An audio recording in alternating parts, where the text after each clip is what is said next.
Welcome to Fingate, a learning initiative by trade brain. आज हम बात करने वाले हैं फिबोनाची के बारे में। ये कुछ ऐसे नंबर्स होते हैं, ऐसे रेशियोज होते हैं जो आपको हर जगह देखने को मिल जाएंगे। मतलब नेचर में, जैसे कि फ्लावर्स के अंदर हमारे को 8 के साथ ऐड करेंगे एंड सो ऑन, मतलब 21 निकल के आएगा। तो उसी तरीके से जब आप एक दूसरे कंसेक्यूटिव नंबर बहुत ही रेयर केस में करते हैं जब बहुत वाइल्ड मूव आपको मिल जाए। हम इसको हमेशा positional swing and long term के लिए ही यूज करेंगे। एक एग्जांपल ले लेते हैं यहाँ पे गुजरात फ्लोरो का। ये वीकली टाइम फ्रेम का चार्ट है। यहाँ पे अगर आप देखेंगे तो ये एक लो बना, यहां से यहां तक प्राइस ऊपर गई, फिर एक रिट्रेसमेंट आया। अब देखिए इस रिट्रेसमेंट के दौरान अगर आप देखेंगे तो प्राइस ने ए से बी का एक बढ़िया ट्रेंड डेवलप किया, उसके बाद रिट्रेसमेंट दिया। उस रिट्रेसमेंट में लोअर लोज बने आपके लगातार कैंडल्स के अंदर, और रिट्रेसमेंट 38.2 तक का आया। और उसके बाद जैसे इस कैंडल का हाई आपका टूटता है वहां पे आपकी एंट्री बनती है, आप इसके नीचे आप स्टॉप लॉस लगाएंगे। ऊपर गया, रिट्रेस किया, फिर आप देखोगे बहुत बड़ी तेजी इसमें देखने को मिली। हालांकि तेजी तो इतनी ज्यादा थी कि ये स्टॉक उसके बाद 3 डिजिट में भी गया। आप देख पाएंगे इसमें और ऊपर के लेवल हमें देखने को मिल गए। अब अगर यहाँ पे मैं बात करूं तो देखिए ये वाला जो लेटेस्ट करेक्शन इसने यहाँ पे कंप्लीट किया 2100 के आसपास, वहां से ये स्टॉक गया 4000 के आसपास। अभी का रिट्रेसमेंट देखो, अभी का जो रिट्रेसमेंट इसमें हुआ है वो हुआ है 61.8 से ज्यादा। तो इस वाले पुल बैक पे मैं उतना को ऐड करते जाओगे तो आपको नेक्स्ट नंबर मिलते जाएगा और ये इन्फिनिटी तक जाता है। इसी नंबर को कहते हैं फिबोनाची नंबर। भरोसा नहीं करूंगा। क्यों? क्योंकि उसने 60 गोल्डन फिबोनाची रेशियो या उस लेवल को तोड़ दिया है। तो चांसेस ये है कि ये शायद अब यहां से समय बिताने लग जाए या फिर और नीचे में फर्दर लो बना सकता है। बट ये नया हाई बनाए उसकी प्रोबेबिलिटी कम है। तो कौन से पुल बैक ट्रेड को आपको अवॉइड करना है वो आपको यहां से पता चलता है। इसी के अंदर और थोड़ा डीप जाते हैं। अगर आप यहां से देखेंगे तो ये देखिए एक छोटा मूव भी आया था, इसका रिट्रेसमेंट देखिए 38.2 से कम है। तो ऐसे पुल बैक्स को आप ट्रेड करो क्योंकि उसमें नए हाई बनने के चांसेस ज्यादा होते हैं।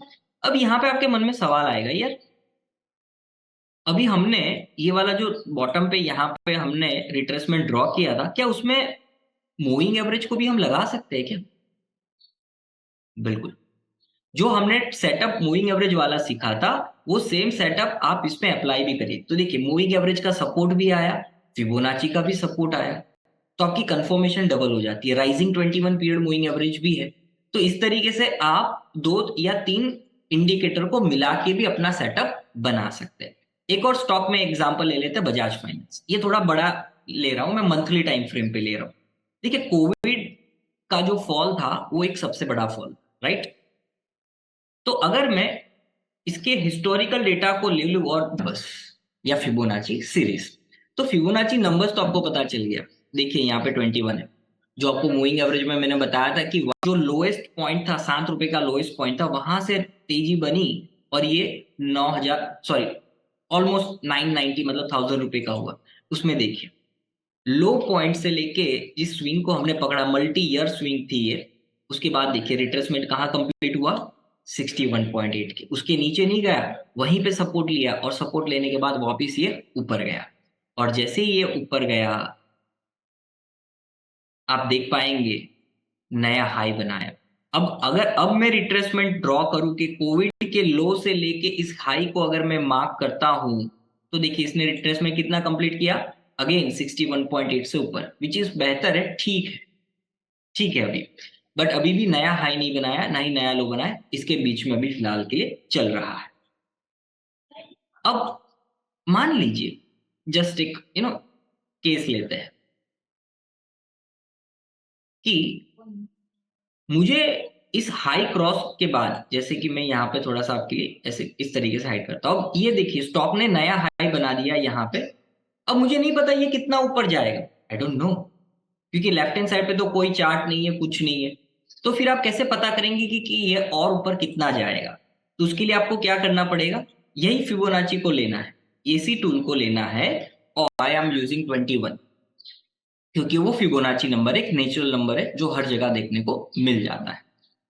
अब और ध्यान से सुनना, ऊपर के लेवल निकालने हैं, मतलब ये ऊपर कितना जाएगा, तो जो करेक्शन हुआ था ना, लेटेस्ट करेक्शन, उस करेक्शन को आप पकड़ लो। उस करेक्शन में आप फिबोनाची ड्रॉ करो, तो करेक्शन यहां से लेके यहां तक स्टार्ट हुआ था, तो उसके ऊपर आपको प्रोजेक्शन मिल जाएगा कि ये स्टॉक जो है वो 1.618 तक जाएगा, मतलब इस लेवल तक जा सकता है, इस लेवल तक जा सकता है, यहाँ पे कहीं पे उसको रेजिस्टेंस मिलने की प्रोबेबिलिटी बनती है। तो आप देखेंगे कि स्टॉक ने जो हाई लगाया वो उसी लेवल के आसपास लगाया है। तो है ना एकदम बढ़िया सा टूल, जिससे आपको पता चलता है कि ऊपर में भी रेजिस्टेंस कहाँ आएगा, और अगर प्राइस गिर रही है तो वहां पे वो सपोर्ट कहाँ पे लेगी, वेदर स्टॉक में स्ट्रेंथ है या नहीं है। थोड़ा सा और डीप में जाता हूँ प्राइस एक्शन के अंदर। जैसे कि हम ये कहते हैं कि अप ट्रेंड में भी ना अलग अलग प्रकार हो सकते हैं, जैसे कि ये दो मैं बता रहा हूँ। अब ये वाला एकदम स्ट्रॉन्ग अप ट्रेंड है पहले वाला, और ये थोड़ा सा हेल्दी है। हेल्दी क्यों है? क्योंकि इसने रिट्रेस में थोड़ा ज्यादा दिया, लाइक 61.8 तक आया। तो इस तरीके से आप इसको डिफाइन भी कर सकते हैं कि ये स्ट्रॉन्ग अप ट्रेंड है, ये हेल्दी अप ट्रेंड है। और अगर लाइक 100% रिट्रेसमेंट कर रहा है, 61.8 से ज्यादा कर रहा है, तो वो वीक अप ट्रेंड है, वो जल्दी गिव अप कर देगा। तो उस तरीके से आप उसको कैटेगराइज कर सकते हो, स्ट्रॉन्ग, हेल्दी। इसका स्टॉक मार्केट में यूज क्या? तो देखिए मेनली दो इसके यूज है। सबसे पहला यूज पुल बैक ट्रेडिंग, जिसको एंड वीक, उसको पता करने के लिए फिबोनाची सबसे अच्छा टूल है। तो हमने कुछ फिबोनाची के टूल को समझा, उसके यूज को समझा कि किस तरीके से आप 38.2 रिट्रेसमेंट मतलब पुल बैक ट्रेडिंग कर सकते by using Fibonacci. I hope आपको ये वीडियो पसंद आया होगा और काफी कुछ अच्छा आपने सीखा होगा। मूविंग एवरेज एंड फिबोनाची, इन दोनों का जब आप कॉम्बिनेशन डाल देते हो ना, बहुत ही बढ़िया पुल बैक ट्रेडिंग का सेटअप वहां से बनता है। और प्रैक्टिस करिएगा, अलग अलग चार्ट्स पे डालिएगा, अलग अलग टाइम फ्रेम पे डालिएगा, बट मेक श्योर करिएगा कि आप इसको बड़ी time frame like hourly, daily, weekly, monthly time frame पे यूज करें। धन्यवाद, मिलते हैं नेक्स्ट सेशन के अंदर। हम फिबोनाची पुल बैक ट्रेडिंग मतलब फिबोनाची रिट्रेसमेंट का हम यूज करके पुल बैक ट्रेडिंग करेंगे। क्या होता है pull back trading? Stock market के अंदर मूवमेंट हमेशा जिगजैग मैनर में आती है, वो कभी भी ऐसी लिनियर होती नहीं है। तो मान लीजिए किसी एक स्टॉक में बहुत बड़ा ट्रेंड बना, उसके बाद स्टॉक थोड़ा सा गिरा, गिरने के बाद वो वापस उठ के वापस ऊपर की तरफ वो जाता है। अब यहाँ पे जनरली हम क्या करते हैं कि यहाँ पे बाय करते हैं। ये इसको हम कहते हैं ब्रेकआउट ट्रेडिंग की, क्योंकि उसने प्रीवियस रेजिस्टेंस लेवल को तोड़ा, ब्रेक किया और फिर वहां पे आपने बाइंग की, तो आपने ब्रेकआउट ट्रेड किया। यहां से आप ज्यादा से ज्यादा इतना पैसा कमा पाएंगे। हमारी बॉडी पार्ट्स के अंदर, कुछ हिस्टोरिकल कंस्ट्रक्शन के अंदर, इवन गैलेक्सी के अंदर भी आपको इसका फॉर्मेशन और इसके रेशियोज देखने को मिल जाएंगे। परंतु जरा सोचिए, जब स्टॉक ये पुल बैक दे रहा था, मतलब ऊपर जाके जो मूवमेंट नीचे की तरफ आती है उसको पुल बैक या रिट्रेसमेंट कहते हैं। ए टू बी बड़ा मुंह होता है और बी टू सी छोटा मुंह होता है। तो ये जो छोटा मुंह आया, जो रिट्रेसमेंट हुआ, उसने यहाँ सपोर्ट लिया और फिर यहाँ कहीं से आप अगर बाई कर लो, मतलब ये पकड़ लो कि चलो इसका रिट्रेसमेंट कंप्लीट हुआ, अब ये यहाँ से ऊपर की जर्नी करेगा, तो यहाँ से जो आपका प्रॉफिट मार्जिन है वो काफी बढ़ जाएगा। इसको कहते हैं पुल बैक ट्रेडिंग, या रिट्रेसमेंट पे आपने इसको बाय किया। तो पुल बैक ट्रेडिंग अगर आपको करना है तो फिबोनाची रिट्रेसमेंट सबसे बढ़िया टूल है। इसका दूसरा यूज क्या है कि फिबोनाची एक्सटेंशन। अब मान लो कोई स्टॉक है जो लाइफ टाइम हाई पे चल रहा है। अब यहाँ पे आपके लेफ्ट हैंड साइड के चार्ट पे अगर आप देखेंगे तो कोई भी रेजिस्टेंस आपको दिखेगा नहीं, क्योंकि ये तो लाइफ टाइम हाई पे है, इसके ऊपर कोई लेवल नहीं है। तो मैं कैसे पता करूं कि इसके ऊपर कौन सा रेजिस्टेंस लेवल आएगा या कहां से ये रुक सकता है? उसके लिए फिबोनाची एक्सटेंशन का यूज किया जा सकता है। एक और एग्जांपल, अगर कोई स्टॉक लाइफ टाइम लो पे चल रहा है, अब आपके पास नहीं पता कि नीचे में सपोर्ट कहाँ है, तो उस लेवल को भी आइडेंटिफाई करने के लिए, फाइंड करने के लिए आप फिबोनाची रिट्रेसमेंट का यूज, सॉरी फिबोनाची एक्सटेंशन का आप, हमारा जो डीएनए है वो भी इसी रेशियो पे बना हुआ है। इसलिए अगर पूरे नेचर में ये नंबर्स अगर हमें देखने को मिलते हैं, आप यूज कर सकते हैं। बहुत ही सिंपल सा टूल है, सिंपल तरीके से इसको यूज करना है, वो मैं आपको सिखाऊं उससे पहले एक चीट बता दे, सीक्रेट बात बता दे। वो ये है कि मार्केट के अंदर फिबोनाची को अगर आपको यूज करना है तो जब ब्रॉडर ट्रेंड डेवलप होता है ना, तभी करिएगा। मतलब आप यहीं पे उसको अप्लाई करना। अगर मार्केट रेंज बाउंड है तो आप उसमें अप्लाई मत करना, क्योंकि यहाँ पे वो काम उतना इफेक्टिवली नहीं करेगा, आप यहाँ पे फंस सकते हो। क्योंकि यहाँ पे फिबोनाची रिट्रेसमेंट का मतलब ही होता है कि एक बड़े ट्रेंड का रिट्रेसमेंट। आप ये B2C मूव कैप्चर करने के लिए फिबोनाची टूल यूज करते हो, उसको समझने के लिए करते हो। ये तो ऑलरेडी साइडवेज है, यहाँ पे कोई ट्रेंड ही नहीं है, तो इसका रिट्रेसमेंट फाइंड करके क्या फायदा। इसलिए जब भी कभी कोई ट्रेंड डेवलप हो, वो अप ट्रेंड हो या डाउन ट्रेंड, उसी पे हम फिबोनाची अप्लाई करेंगे, उसके अलावा हम अप्लाई नहीं करेंगे। तो इस बात का ध्यान रखिएगा। ये सबसे इंपॉर्टेंट पॉइंट मैंने आपको बताया आज की वीडियो का। अब फिबोनाची नंबर्स हमने पढ़ लिया, फिबोनाची रेशियो के बारे में बात करते हैं। फिबोनाची सीरीज के अंदर आप कोई भी नंबर उठा लो, उसको डिवाइड करो, उसी नंबर से आंसर आएगा 1, जहां से फिबोनाची की शुरुआत होती है। अगर आप किसी भी दो नंबर को ले लोगे, 144, 89, 233, 1, ये रेशियोज देखने को मिलते हैं, तो स्टॉक मार्केट में क्यों नहीं। इसीलिए फिबोनाची टूल का हम बहुत ही ज्यादा यूज करते हैं। 144, 89, 55, उसको अगर आप डिवाइड करेंगे तो रेशियो निकल के आएगा 0.618, या फिर 1.618। अगर आप 89 डिवाइड बाय 55 करोगे, इसको अगर आप उल्टा कर दो, तो 1.618 निकल के आएगा, जिसको कहा जाता है गोल्डन फिबोनाची रेशियो। एग्जाम्पल दो, तो ये वाला जो एग्जाम्पल अभी हमने लिया था ना, तो इसके अंदर तो ये जो रेशियो है ना, वो 6.618 के रेशियो में बना हुआ है। हमारा बॉडी पार्ट भी अगर आप देखेंगे तो ये देखिए, आपको 618 के रेशियो पे मिल जाएगा। यहाँ पे भी देखिए, आप मेजर कर सकते हो टैप लेके। और अगर मान लीजिए हम एक नंबर बीच में छोड़ देते हैं, कंसेक्यूटिव दो नंबर नहीं लेते, एक नंबर छोड़ देते हैं, तो रेशियो निकल के आएगा 0.382। और अगर आप दो नंबर छोड़ेंगे तो रेशियो निकल के आएगा 0.236। तो इन्हीं रेशियो को लेके एक टूल बनाया गया, जिसको कहते हैं फिबोनाची रिट्रेसमेंट टूल। क्या होता है, कैसे यूज करना है, चलिए अब समझते हैं। तो उसके लिए मैं क्या करता हूँ, ज़रोदा पे चला जाता हूँ। ट्रेडिंग व्यू प्लेटफॉर्म है, हर प्लेटफॉर्म पे ये टूल फ्री में अवेलेबल है।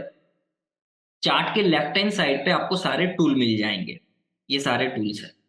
इन टूल्स के अंदर आप सेकंड वाले में जाओगे तो यहाँ पे देखिए पुल बैक ट्रेडिंग के अंदर। अब आप कहोगे कि नए नए शब्द बोलते जा रहे हैं, हमें समझ में नहीं आ रहा पुल बैक ट्रेडिंग क्या होता है।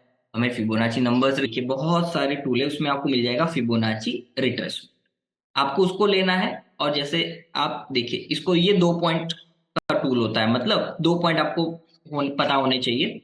एक जो लो पॉइंट होगा, एक उसी ट्रेंड का एक हाई पॉइंट होगा, बस उसको आपको ज्वाइन करना है। अगर ट्रेंड अप ट्रेंड का है तो आप लो से लेके हाई को ज्वाइन करेंगे, अगर वो डाउन ट्रेंड का है तो आप हाई से लेके उसको लो पे मार्क करेंगे, बस उसी तरीके से। अब इसके सेटिंग में चले जाते हैं। देखिए इसके सेटिंग में आप जाओगे ना, आई डोंट नो क्या हो रहा है, रुक जाइए, मैं थोड़ा सा इसको और बेहतर कर देता हूँ। इसको डिलीट कर देते हैं, फिर से ड्रॉ करते हैं। तो यहाँ पे अगर आप देखेंगे तो ये मैंने ड्रॉ कर दिया। अगर आप अब इसके सेटिंग में जाएंगे तो देखिए बहुत सारे रेशियोज है। इवेंचुअली पहले ये इतने रेशियोज होंगे, तो हमने क्या किया, कुछ रेशियो को निकाल दिया जो जिसकी जरूरत हमें फिलहाल के लिए नहीं है और ना ही हम यूज करने वाले। इस रेशियो को आप निकाल दो, इस रेशियो को आप निकाल दो, तो यहां से मैं इसको हटा देता हूं। बस मुझे कौन से रेशियोज चाहिए, तो सबसे पहले गोल्डन फिबोनाची रेशियो चाहिए 50%। देखिए ये रेशियो फिबोनाची रेशियो नहीं है, लेकिन अगर प्राइस एक्स रेशियो के बारे में भी नहीं पता, ये वीडियो के अंदर आपको सब कुछ जानने को मिल जाएगा।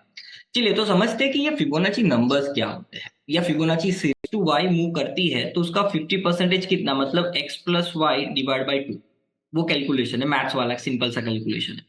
एंड 0.382, बस इन्हीं तीन रेशियो का मुझे अभी फिलहाल के लिए इस्तेमाल करना है। तो वो मैंने मार्क कर लिया, यहाँ पे लगा दिया। चलिए अब इसको मैं थोड़ा सा समझाता हूँ। उसके लिए ना पहले थोड़ा सा प्राइस एक्शन को समझना पड़ेगा, तो मैं वापस आपको यहाँ पे लेके चलता हूँ समझाने के लिए। अब प्राइस एक्शन का बहुत सिंपल सा कॉन्सेप्ट है। अप ट्रेंड के अंदर हायर हाई बनते हैं, डाउन ट्रेंड के अंदर लोअर लो लोअर हाई बनते हैं, वो तो आपको पता ही है। अब मैं आपके सामने तीन ऐसे चार्ट रखता हूं।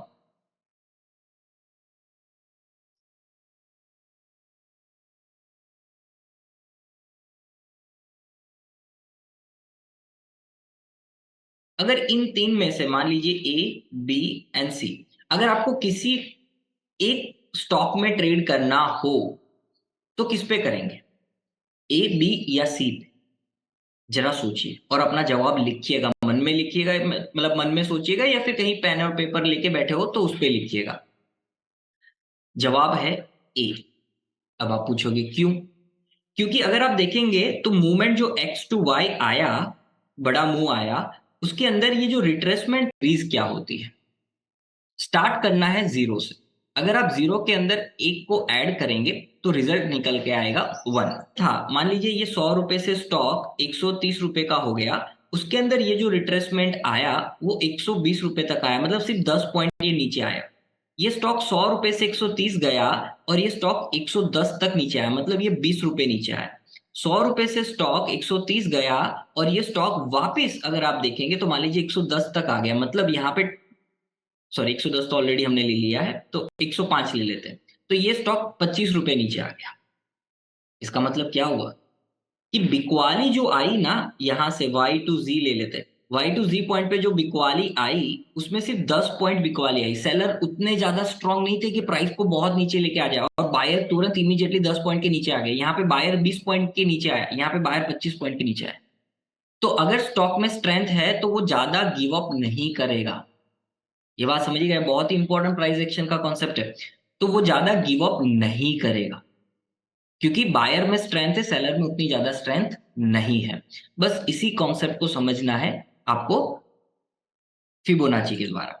अब फिबोनाची के अंदर हमने यहाँ पे 3 लेवल ले लिए या फिर 3 पॉइंट ले लिए, 0.382, 0.5 एंड 618। अब देखिए सपोर्ट एंड रेजिस्टेंस हमेशा एरिया होता है, एक जोन होता है, एक लेवल या एक नंबर नहीं होता है। तो मैंने कुछ बचपन वाला मैथ, एक को एक के साथ ऐड करेंगे तो दो, और दो को एक के साथ ऐड करेंगे तो तीन, तीन को लेवल बना, जोन बना लिए। ये मेरा ए जोन हो गया, ये मेरा बी जोन हो गया। कुछ इस तरीके से आप समझिए। तो अगर प्राइस यहां से ऊपर जाती है और इतना कोई रिट्रेसमेंट करती है और यहां से मूव करेगी, दूसरी एक प्राइस है जो यहां से कुछ यहां तक रिट्रेसमेंट करेगी और यहां से मूव करेगी। अब जरा सोचिए, ए वाले स्टॉक में ब्रेकआउट होने के चांसेस ज्यादा है या बी वाले स्टॉक में ब्रेकआउट होने के चांसेस ज्यादा है? ऑब्वियसली ए वाले। बी में भी हो सकता है, ऐसा नहीं कि नहीं हो सकता, लेकिन ए और बी अगर मेरे पास दो स्टॉक है तो मैं ए को चूज करूंगा। तो ये रिट्रेसमेंट अगर आपका 38.2 और 50 के जोन पे या उससे कम होता है और वहां से अगर आपको कोई बुलिश पैटर्न देखने को मिलती है तो वहां पे डेफिनेटली एक पुल बैक ट्रेडिंग बनता है। अगर स्टॉक यहां से नीचे की तरफ आता है और यहां से अगर कोई रिवर्सल देता है तो यहाँ पे भी पुल बैक ट्रेडिंग बनता है। लेकिन यहाँ पे फर्क सिर्फ उतना है कि ये वाले केस में हम जो पोजीशन साइज करेंगे वो 100% कर सकते हैं। मतलब अगर आपको 1 लाख रुपए से उस स्टॉक में ट्रेड करना है आप करोगे। अगर आपको ऐसा स्ट्रक्चर मिलेगा जिसमें थोड़ा सा पुल बैक ज्यादा है, थोड़ा नीचे ज्यादा आया हुआ है, तो ऐसे में आप पहले 50% डालोगे, देखोगे जैसे जैसे स्ट्रेंथ बिल्ड होगी आप वो अपना पैसा ऐड करते जाओ, मतलब धीरे धीरे ऐड करोगे। यहाँ पे आप वन गो में ऐड कर सकते हैं। दो के साथ अगर आप ऐड करेंगे तो आएगा 5, 5 को 3 के साथ अगर आप ऐड करेंगे तो आएगा 8, 8 को 5 के साथ ऐड करेंगे तो 13, 13 को, क्योंकि उसमें स्ट्रेंथ है। तो ये उसका एक यूज हो गया। अभी हम एग्जाम्पल और देखेंगे। दूसरा यूज ये है कि मान लीजिए स्टॉक यहां से ऐसे ऊपर गया और यहां से अब वो नीचे आ रहा है, और अगर उसने ये वाले जोन को तोड़ दिया, उसके नीचे गया और फिर अगर वो ऊपर में जाता है तो चांसेस ज्यादा है कि वो ट्रेंड को रिवर्स करेगा। ये नया हाई नहीं बनाएगा, वो ट्रेंड को रिवर्स करने के चांसेस ज्यादा हो जाते हैं, क्योंकि 61.8 से अगर आप ज्यादा रिट्रेस कर रहे हो तो उस ट्रेंड को आप शायद कंटिन्यू नहीं करेंगे। तो यहां से आपको पता चलता है कि ये जो पुलबैक आया है वो टर्मिनेट होगा, मतलब ट्रेंड को रिवर्स करने के लिए आया हुआ है या ट्रेंड को कंटिन्यू करने के लिए आया हुआ है। तो उसके लिए 618 is very very very important. चलिए हमने इसका यूज सीख लिया, अब इसको थोड़ा सा ना प्रैक्टिकली समझते हैं। देखिए कोई भी चीज, आप कोई भी इंडिकेटर ले लो, उसको आप जब हायर टाइम फ्रेम पे यूज करते हैं ना तो वो ज्यादा इफेक्टिव होता है, क्योंकि वहां पे यू नो कलेक्टिवली आपके पास बहुत ज्यादा लोगों के ट्रेड्स होते हैं, बहुत ज्यादा लोगों मतलब प्राइस एक्शन होती है। जितना लंबा टाइम फ्रेम उतनी ज्यादा प्राइस, उतने ही ज्यादा लोगों का इन्वॉल्वमेंट, इसलिए वो बेहतर काम करती है। लोअर टाइम फ्रेम पे भी काम करेगा, लेकिन इफेक्टिवनेस थोड़ी सी कम हो जाती है, इस बात का ध्यान रखिएगा। एंड फिबोनाची हम जनरली इंट्राडे पे यूज नहीं करते।